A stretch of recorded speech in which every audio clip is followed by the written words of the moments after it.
ওই রাস্তার পাশে দাঁড়িয়ে একটু হলো জয় বাংলা লুঙ্গি সামলায় চিৎকার করবে, তার বেশি কিছু করবে না। মমতা বন্দ্যোপাধ্যায় রাজনৈতিক সন্ন্যাস এবার ভারতীয় জনতা পার্টি করাবে।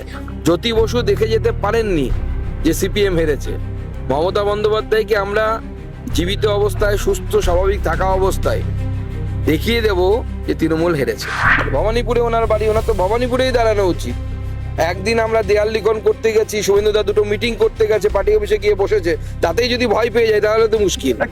ভবানীপুরের মানুষ এইবার মমতা বন্দ্যোপাধ্যায় যদি ওখানে দাঁড়ান, ওনাকে হারাবে। সুপ্রিম কোর্টের রায়কে তো আমরা ক্রিটিসিজম করতে পারি না। আমরা তো আর অভিষেক ব্যানার্জি বা মমতা ব্যানার্জি নই। কেন্দ্রীয় বাহিনীকে যদি উনি ঝাঁটাপেটা করেন, কেন্দ্রীয় বাহিনী তো ওনাকে আর আদর করবে না, উপযুক্ত ব্যবস্থা করবে। মুখ্যমন্ত্রী যেন তেন প্রকারে না এসআইআর আটকাতে চাইছেন। এসআইআর স্যার তো এসে কান মলে দিয়েছে। এই কান মলা খেলে কার ভালো লাগে? উনি দুঃখে এখন প্রতিবার কোর্টে দৌড়চ্ছেন, হেডমাস্টার মশাইকে নালিশ করছেন। যেদিন ওনার পূর্বসূরি হাতে 15 লক্ষ 20 লক্ষ নিয়ে যখন চাকরি বিক্রি করেছিল, তখন তাদের মনে পড়েনি ছাত্রের স্কুলের কি হবে? পুলিশ নিরপেক্ষ নয়, এটা প্রমাণিত হয়ে গেছে, বহুবার প্রমাণিত হয়ে গেছে। এবং আমার মনে হয় যে নির্বাচন কমিশনের উচিত পুলিশের উপর উপযুক্ত নিয়ন্ত্রণ এনে তারপরে ভোট করানো। কারণ এখানকার পুলিশ নির্বাচন কমিশনের কথাও শোনে না, নির্বাচন কমিশনের অবজারভারের কথাও শোনেন না। অরবিন্দ কেজরিওয়াল দেখা গেল দিল্লিতে আজকে কাঁদতে দেখা গেল, বলে আমি চুরি করিনি। সুপ্রিম কোর্টের রায়ে উনি ছাড়া পেয়েছেন, আর আমাদের কিছু বলার নেই। আমরা কিছু এই বিষয়ে বলতে চাই না, কারণ সুপ্রিম কোর্টের রায়কে তো আমরা ক্রিটিসিজম করতে পারি না। আমরা তো আর অভিষেক ব্যানার্জি বা মমতা ব্যানার্জি নই।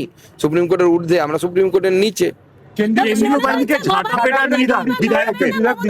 শ্যামল মন্ডল বিধায়ক, তিনি বলছেন কেন্দ্রীয় বাহিনী এলে ঝাঁটাপেটা করুক মহিলাদের। কেন্দ্রীয় বাহিনীকে যদি উনি ঝাঁটাপেটা করেন, কেন্দ্রীয় বাহিনী তো ওনাকে আর আদর করবে না, উপযুক্ত ব্যবস্থা করবে। তৃণমূল বলছে শীতগ্রীষ্ম ভরসা, তৃণমূলই ভরসা, এশিয়ার নিয়ে কিছু করতে পারবে না, কেন্দ্রীয় বাহিনী পাঠিয়ে দিচ্ছে, কিছুই করতে পারো। আবার মমতা আসবে, কুণাল ঘোষ।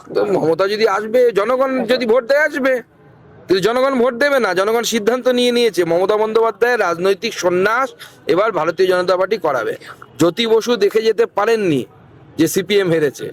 মমতা বন্দ্যোপাধ্যায়কে আমরা জীবিত অবস্থায়, সুস্থ স্বাভাবিক থাকা অবস্থায় দেখিয়ে দেব যে তৃণমূল হেরেছে। মমতা বন্দ্যোপাধ্যায় বেলডাঙ্গা কেসে এনআইএ কে আটকাতে ফের হাইকোর্টে চলে গেল। এনআইএ গেলে পরে তো ওনার সব গুমরগুলো ফাঁস হয়ে যাবে, যে কারা এই দাঙ্গার পেছনে ছিল, কারা মুসলিম ভোটকে একত্রিত করার জন্য এই দাঙ্গা করিয়েছে। সমস্ত তথ্য তো বাইরে হয়ে যাবে, সেই জন্য এনআইএ তদন্ত করতে দেওয়া যাবে না। আগামীকাল চূড়ান্ত ভোটার তালিকা আসবে, আমরাও অপেক্ষায় আছি। আমার নামও থাকবে না সেটা দেখতে হবে, সবাইকেই দেখতে হবে। আপনারাও দেখবেন নাম আছে কিনা। তো আমার বিশ্বাস যে কালকে যে লিস্ট বেরোবে, যতদূর মিডিয়ার মাধ্যমে জানতে পারছি, সেই সম্পূর্ণ লিস্ট বের করে দেওয়া হবে এবং সেই লিস্টের মধ্যে কিছু নাম অ্যাপ্রুভ থাকবে, অর্থাৎ যাদের ভেরিফিকেশন হয়েছে, যাদের ভেরিফিকেশন হয়নি সেটাকে নন অ্যাপ্রুভ লিস্ট বা যাই বলুন না কেন তাতে থাকবে। মুখ্যমন্ত্রী যেন তেন প্রকারে না এসআইআর আটকাতে চাইছেন। এসআইআর স্যার তো এসে কান মলে দিয়েছে। এই কান মলা খেলে কার ভালো লাগে? উনি দুঃখে এখন প্রতিবার কোর্টে দৌড়চ্ছেন, হেডমাস্টার মশাইকে নালিশ করছেন। তৃণমূল কংগ্রেসের সরকারের টাকা অনেক বেশি খরচ করার ইচ্ছে বা অভিলাষ আছে, এইভাবে উকিলের পেছনে। এসএসসি তদন্ত আটকানোর জন্য তারা খরচ করেছিল, এর আগেও খরচ করেছে, আপনারা দেখেছেন। তো তাদের টাকা ওড়াতে তো গায়ে লাগছে না। বারবার কপিল সিব্বলের মতো দামি উকিলের কাছে যাচ্ছে এবং সেই টাকা ওড়াচ্ছেন তারা।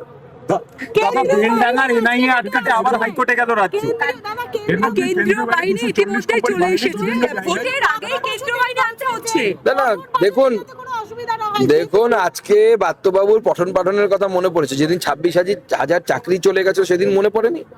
যেদিন ওনার পূর্বসূরি হাতে 15 লক্ষ 20 লক্ষ নিয়ে যখন চাকরি বিক্রি করেছিল, তখন তাদের মনে পড়েনি ছাত্রের স্কুলের কি হবে? এখন তাদের মনে পড়ছে। আর কেন্দ্রীয় বাহিনী কেন আসবে না? গোটা ভারতবর্ষের কোনো রাজ্যে এখন আর সন্ত্রাস হয় না ইলেকশনের আগে, মধ্যে এবং পরে। বিহার উত্তরপ্রদেশে হতো, তারাও আমাদেরকে হারিয়ে দিয়ে সামনে চলে গেছে, তাই সেখানেও হয় না। গতবার একটাই ঘটনা ঘটেছিল, এবার ঘটেনি। গতবার একটাই ঘটনা ঘটেছিল, লাইনে দাঁড়িয়ে থাকা একজনকে বাদর কামড়েছিল বা থাপ্পড় মেরেছিল, আর কোনো হিংসার ঘটনা ঘটেনি, কোনো মানুষকে মারেনি। This is the condition. আর পশ্চিমবঙ্গে প্রতিবার আমাদের লোকের জীবন যাচ্ছে, সাধারণ মানুষের জীবন যাচ্ছে, এতে দেশের মান সম্মান নষ্ট হচ্ছে। স্বাভাবিক নির্বাচন কমিশন চাইবে যেখানে এমন নির্বাচন হোক যেখানে কোনো রকম ভাবে যেন হিংসা না হয়। পরিবর্তন যাত্রার বহর এতটাই বড় হবে যে তৃণমূল কোথাও বাধা দিতে পারবে না। ওই রাস্তার পাশে দাঁড়িয়ে একটু হলো জয় বাংলা লুঙ্গি সামলায় চিৎকার করবে, তার বেশি কিছু করবে না। একটা প্রশ্ন শোনা যাচ্ছে মমতা বন্দ্যোপাধ্যায় তিনি ভবানীপুর কেন্দ্র থেকে দাঁড়াবে না। কোথা থেকে দাঁড়াবেন তাহলে? ভবানীপুরে ওনার বাড়ি, ওনার তো ভবানীপুরেই দাঁড়ানো উচিত। একদিন আমরা দেয়াল লিখন করতে গেছি, শুভেন্দুদা দুটো মিটিং করতে গেছে, পার্টি অফিসে গিয়ে বসেছে, তাতেই যদি ভয় পেয়ে যায় তাহলে তো মুশকিল। না, কিছুক্ষণ আগে আপনি বলেছেন যে ভবানীপুরের মানুষ পরিবর্তন চায়, মানে এটা কি এটা ভবানীপুরের মানুষ পরিবর্তন করবে। ভবানীপুরের মানুষ এইবার মমতা বন্দ্যোপাধ্যায় যদি ওখানে দাঁড়ান, ওনাকে হারাবে।